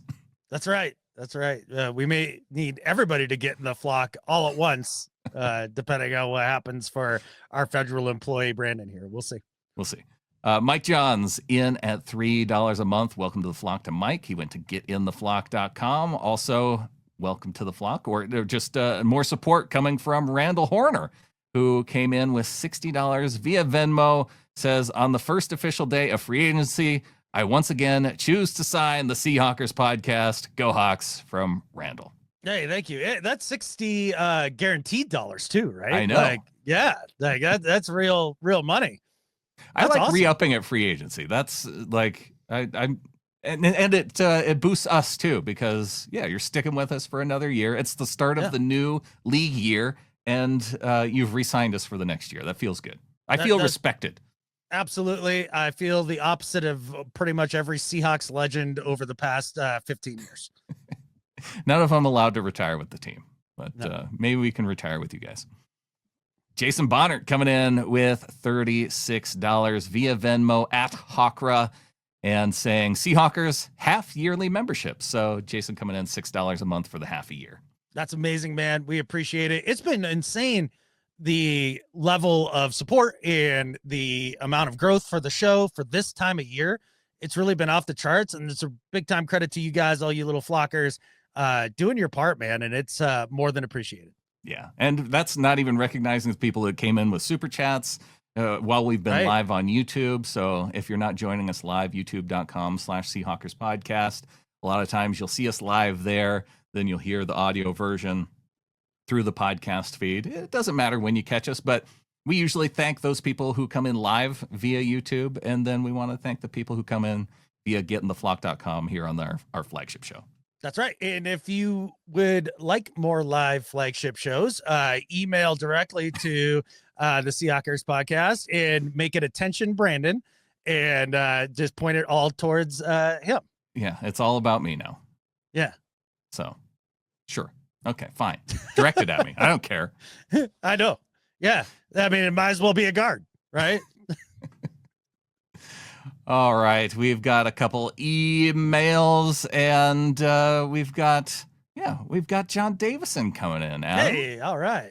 He says, hi, fellas. Bloody hell. What a week. And see, these are a little bit older, too. So we are catching up a little bit on the email. But John says, first 1, then 2, now 3. Didn't see that coming at all. Talking about Geno and Tyler and DK. I wish Tyler all the best, and maybe we re-sign him for less money. But no, then we lose DK, who wants to go to a contender. I get that, but when we're the Steelers, a bloody contender. Cheerio, and count your cash. Your game shirt goes in the back of the wardrobe next to my Russell Wilson one. I always thought his ego and temperament got in the way of being the NFL's best receiver. But then Geno. Oh no, I didn't want this. An elite quarterback, but No, but always a trier. If the money was too big a gap and he wanted to play for Pete, then go, and I wish you well. Then I'm typing this on Monday at 8 p.m. and it pops up that we're signing Darnold. Well, that didn't happen overnight, obviously. Am I over the moon? I need to go away and ponder on that. I'll let you know. Initial reactions are no. At least we have a quarterback. Now for some wide receivers. On a different note, I'm going to Wembley on Sunday as Newcastle have got to the Carabao Cup final playing Liverpool, which is a tough ask, but let's see. More importantly, I'm meeting up with Dave Bloomquist for a pint before the game, which is thanks to the program. This should be fun, as always, unless he starts doing Mary Poppins accents. I've been to Wembley 8 times with Newcastle since 1974, and we've lost all 8, so 9th time, lucky, eh? I've seen the Hawks win there, though. Root for us. Go Hawks. From John and Adam. Yeah, that leads Newcastle us in. Won. They did. John is a very happy man, and I'm disappointed in a way because this was recorded before the big win, but we did get to hear the Bard and Bloomy coming together for a little bit of a recording here. Hello, this is Hawk Van Dyke. Who do I have with me today? It's John Davison, the Bard. And we want to say hello to everybody who cannot be today with us in England. Who do you want to say hi to? I want to say hi to all the Hawks fans out there. All right, all the flockers. We don't have to pick out ones and play favorites, even though we do have favorites. We do indeed. Brandon and Adam, this one's for you. And Lisa. Don't forget Lisa. And Clinton. And Clinton. Yeah. Who else? Yeah. Phil? Okay, everybody How about else. Tahuman? I'm only thinking of the game. I'm going in there to win. All right, this boy's got something to do, so I'm going to let him go. But one more thing before he gets in there. Only one thing left to say. Go Hawks! So there we go. He got the Bloomy karma before he went into the game, and John's team got the win. That's awesome, man. Appreciate the message, guys. I hope that John wasn't too annoyed with Bloomy's Mary Poppins accent at the start of that. But that's so delightful. And look, that's a great example for all of you folks who are on the fence about getting in the flock and join the Discord, doing the whole thing. This community is outstanding. I mean, these are two folks that would have never have met except for some reason coming together with our show and are now an ocean away hanging out in the communities everywhere. So get in the flock. Yeah, get in the flock. And hey, it's an opportunity for us to get together coming up for the draft party. I have learned that tickets are now sold out for the Clearwater Casino draft party. I think 400 and somewhere between 400 and 450 people was the sellout. So yeah, for anybody who is thinking about joining us, I'm sorry, but for those of you who already got tickets, we're going to be stoked to meet up there.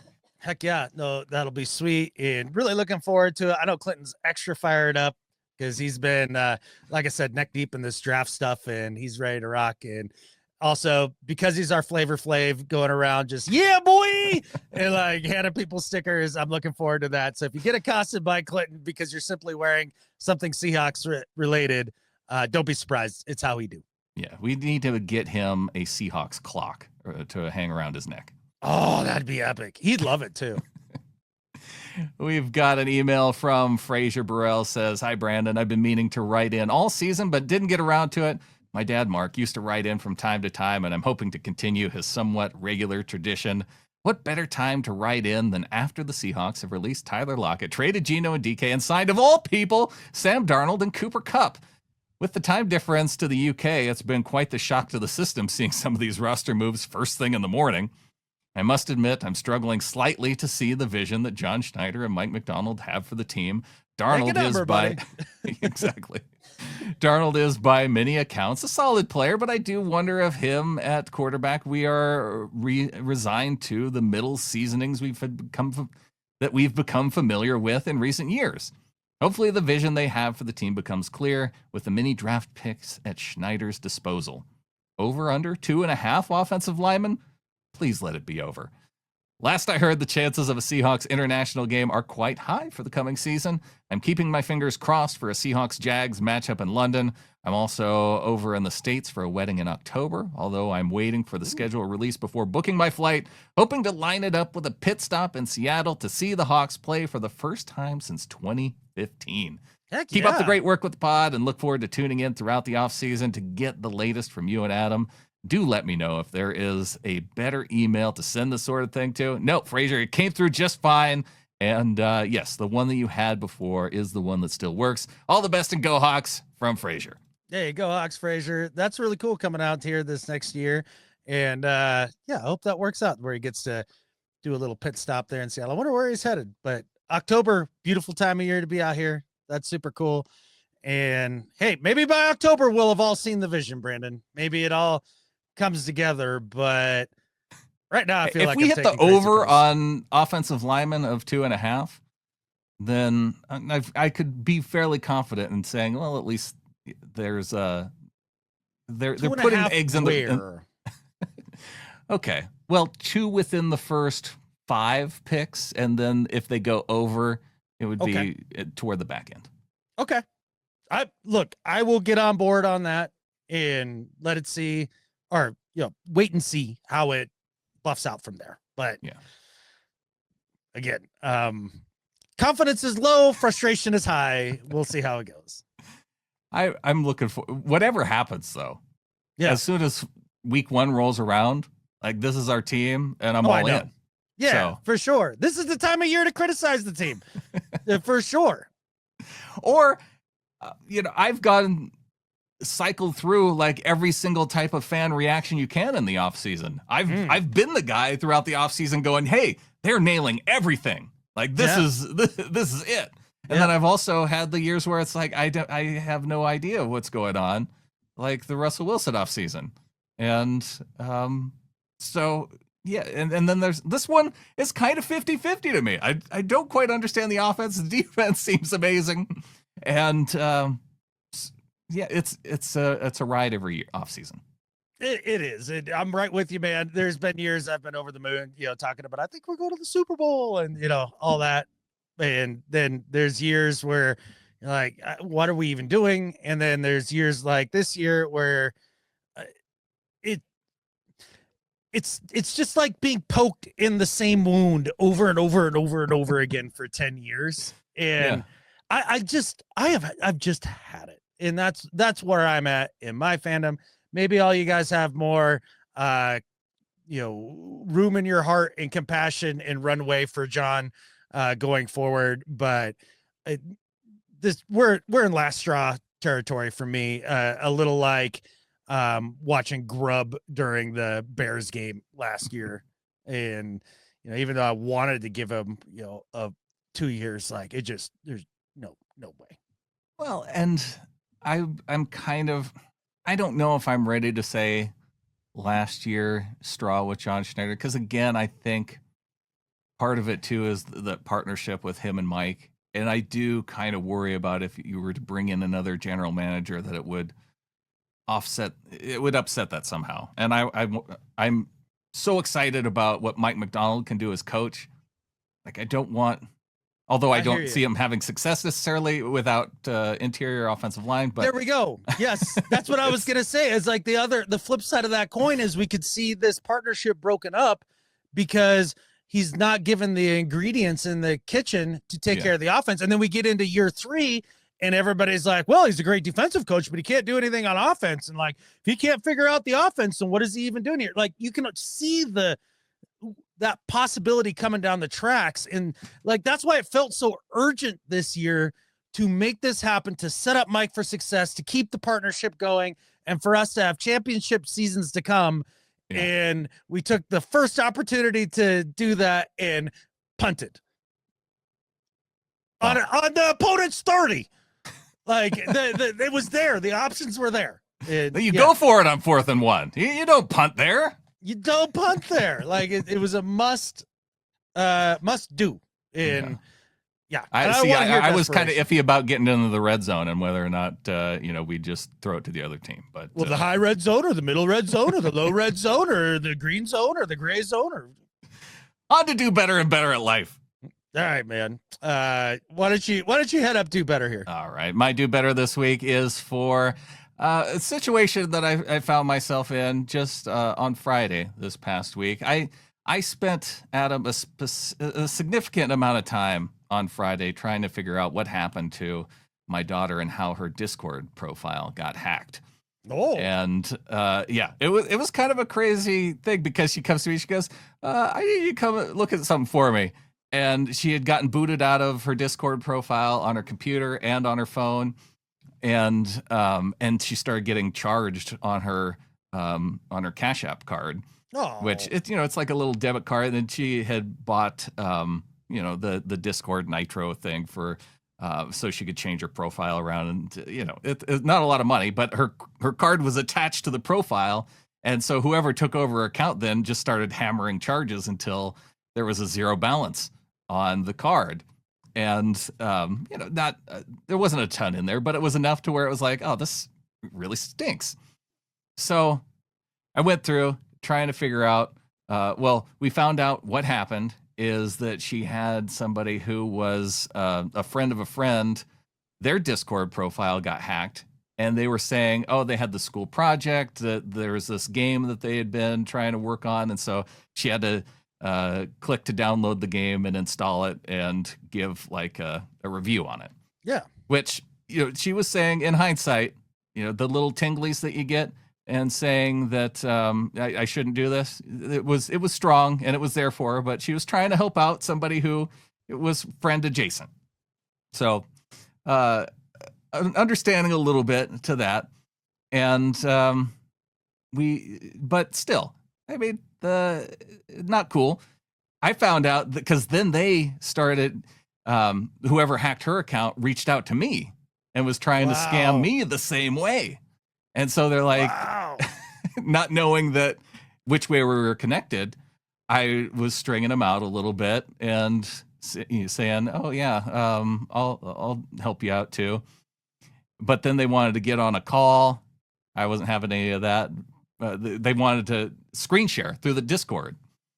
And I'm sharing this because, if anybody gets into a similar situation, it's a learning experience. So throwing it out there. And, so we go through that.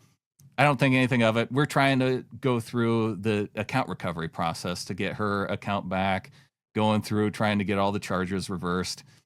The person who hacked their account, though, then added her account, my daughter's account, to a Discord channel.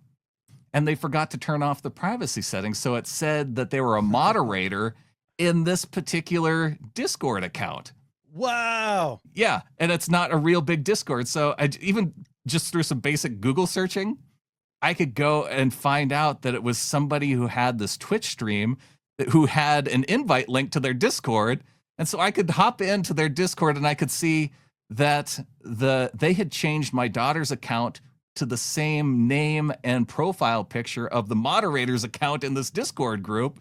Like very sloppy stuff. But it was, fun doing some detective work. That part of it was at least a little bit interesting. But for the hacker who took over my daughter's Discord profile, do better. Absolutely do better. Look, I find it really entertaining that you got in touch with your inner digital Liam Neeson and is like, I have a particular set of skills, and like went down and investigated this out and followed it all the way through. Like, that's hilarious. It was I didn't think anything would come of it, but when I saw that there was this, that they added her to as a moderator of another Discord, I wanted to look into it. Yeah. No, good on you, man. No, that's good for you to bring it up too, because scammy things are everywhere. I think I even got scammed this last weekend, but I'm not sure. So I'm not even gonna bring it up or talk about the details on the show. But it happens. It's everywhere. I'll admit that it happened to me also. I saw something on Mercari that I wanted to buy, and it was just under the price where you would kind of think and I was like, oh, it's a one person, or they just have one thing up, but it's a price that it was good, but not great. Yeah. And I'm like, oh, well, I'm going to buy that. But there are protections involved. But today it arrived in the mail. And instead of it, like it should have been like a 4-pound box, like the label even says 4 pounds.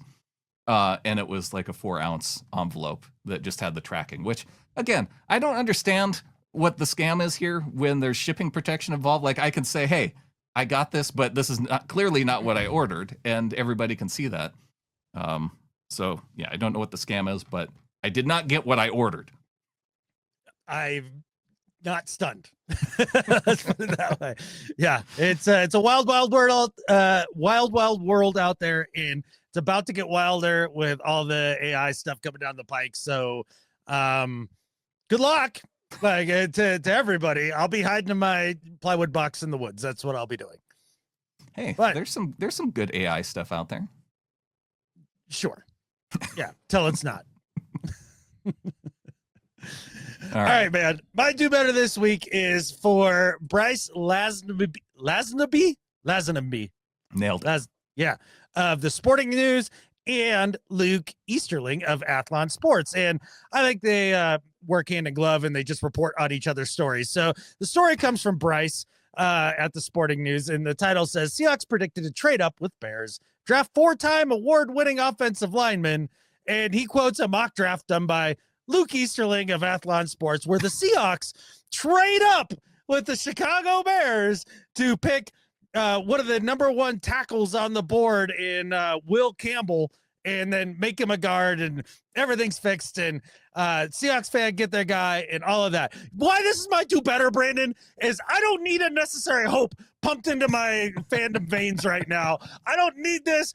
I read it and I was like, ooh, that could maybe even happen. We could actually like do this for real and maybe solve a problem. But then I remembered that I'm just going to be heartbroken and pissed off at the draft if I believe this sort of stuff. So don't do this to me. Don't get my hopes up just to have them dashed. Bryce and Luke, do better. Well, to add to that hope, there has been like some severe discrepancies of is it Will Campbell? That's what it said in the article. Okay. Sure. Well, his arm length. Like he got measured at the combine as having 32 and a quarter inch arms. Okay. But when they measured his arms at this pro day, they were 33-inch arms. So there's like a 3/4 inch difference here that could mean him, being a legit NFL tackle and not even being able to play tackle at all in the NFL. So this, 3/4 of an inch, very significant. I tell you what, if I had a nickel for every future Hall of Famer that washes out of the league completely because their arms are 3/4 of an inch too short at tackle, I'd be the richest dude that's ever been. Like, that is the deciding difference maker in whether or not guys play good or guys play bad. That's what it is. I mean, the thing is you'd never know. You'd never know just how important that 3/4 of an inch is and be able to fend off guys like DeMarcus Lawrence coming at you. Hey, trust me, every girl I've ever been with, they know how important that extra 3/4 of an inch could be for somebody. To better at life. Yeah, I made him blush. That's good. Boy. Yeah. Adam, my better at life this week. Remember back in the day when Russell Wilson had like that one fan on Twitter who just loved Russell Wilson with like every fiber of his being and expressed it I think out they on call Twitter. those stalkers. A little stalkery. But, it was that I just loved it because nothing was ever Russ's fault. He was just the greatest quarterback and even person just to ever do anything. I love that we have people that just that fall in love as fans in that way. And so that's why this past couple of weeks, I came across this group, and instead of one person, Adam, imagine 55,000 people out on Reddit who are part of a community called the Darnold, _Darnold. And if you ever go there, you'll see this acronym GEQBUS. And you're like, what? Say it, what? GEQBUS, which it's an easy acronym. Once I sound it out, you're going to be like, oh yeah, that makes complete sense. All right. It's God, Emperor, Quarterback of the United States. Oh, but I thought it was supposed to make sense. Makes total sense. Oh, okay. So, yeah, if you use that acronym within the community, respect Sam Darnold accordingly, then this is a community you can definitely become a part of and be welcomed in. And the not so subtle parallels to the world of politics there are kind of fun too. So, to all the people at the Darnold on Reddit, you are better at life than Skip Bayless. You are, and I respect your acronyms and fandom. I will probably forever be an outsider to that group. Although I will say this, I meant to say this early in the show too. Like, remember how I was not about Geno when he became the starter? Yeah. Remember how I turned out to be like really wrong? Yeah. And then now you like irrationally love Geno like as much as these people love Sam Darnold. If you want to put a poor qualifier in front of my completely measured take on Geno Smith, and that's fine. You can do so. But I will give Sam Darnold every chance to, just like I did Geno, to prove me wrong and be just as happy for it. Just catching that lightning in the bottle over and over again is tough to do. So we'll see with John. But what an interesting group, the Darnold. It is an interesting group. It's fun. And I'll pop in from time to time, but man, it is also you can spend a lot of time there, and the time flies like just flies by as you go down to just reading comments, and yeah, you can spend more time there than I think you intended. Is it basically like a parody of like Chuck Norris jokes? Like at some point, is that what we're doing there? It's a parody of the Donald, which was on Reddit for some amount of time. Which was the Donald Trump Reddit channel. Okay. Didn't know that existed either. There you go. Yeah. So instead of the Donald, it's the Darnold. I see. Okay. And that's, like I said, that's why there's those political parallels that go in there too. I'm going to talk about the real world for my better at life than Skip Bayless, Brandon, because other Brandon and I out on a mill trip for 5-6 days, went to this little teeny tiny town called Mill City, Oregon. Like basically West Central Oregon. And when we go to these towns and all over the place, finding places to eat gets to be tough. And you get tired of like the chains. Like we went through it in Dallas a little bit, right? Yeah. Like just we did find that one barbecue place that was dope, but really like, good. Yeah, but the rest of it, you're kind of like, it all makes a poop, I guess, as other Brandon likes to say. So we actually came across this restaurant, family owned, just opened up. It's called The Getaway in Mill City, Oregon. A nice little diner right on the highway. And we ate there every meal of every day for 5-6 days, tried almost everything on the menu, really, at the end of the day. It was all delicious, huge portions, fair prices, really good food. And that's comparing it to the hundreds and hundreds and hundreds of places that we go to all over the country, plus good people. Just can't say enough about it. I think it's a really cool place. If you're buzzing up, I want to say it's Highway 14, that way, whatever it is, out of San Am, Albany area, up towards Sisters and stuff. Stop by, have yourself a meal. I dare you to eat it with a frown. Can't be done. The Getaway, Mill City, Oregon. Better at life than Skip Bayless. I love it. We rarely get restaurant reviews as part of Better at Life. And that's right. So that's how you know this is meaningful. That's exactly right. And it also too, my sample size is large, right? Yeah. Yeah. Throughout the South, all throughout Idaho, Washington, Oregon, all the time you spend on the road, California. Yeah. And all the states in between from the travel, like hit them all with regularity. So yes, it's rare that we come across the kind of, I bet we have some listeners in that area too. For sure. That's why I wanted to give them a shout out, just, cool. I want to know who else has been there now and if they can back you up. Well, they can and should and will. So it'll be great. I want to hear it. Yeah. All right. Well, big thanks to everybody who tuned in this week. Getintheflock.com if you want to help support the show. This was, we're going to have some fun leading up to the draft, Adam. I still want to get in to look at some other players, so there's still going to be other things to talk about. Shoot, I had an interview queued up for this show from our Shrine Bowl time, and I didn't fit it in here, but There's still Well, maybe time it'll to have get to it be up. its own separate deal. Well, maybe we'll do that. We'll see. I think that's a genius move. Just like every single thing John Schneider has done this free agency. Don't get it twisted. Everything I said's a lie. This is genius. We're going to the Super Bowl. And I think with that, There's only one thing left to say. go Hawks. Go Hawks.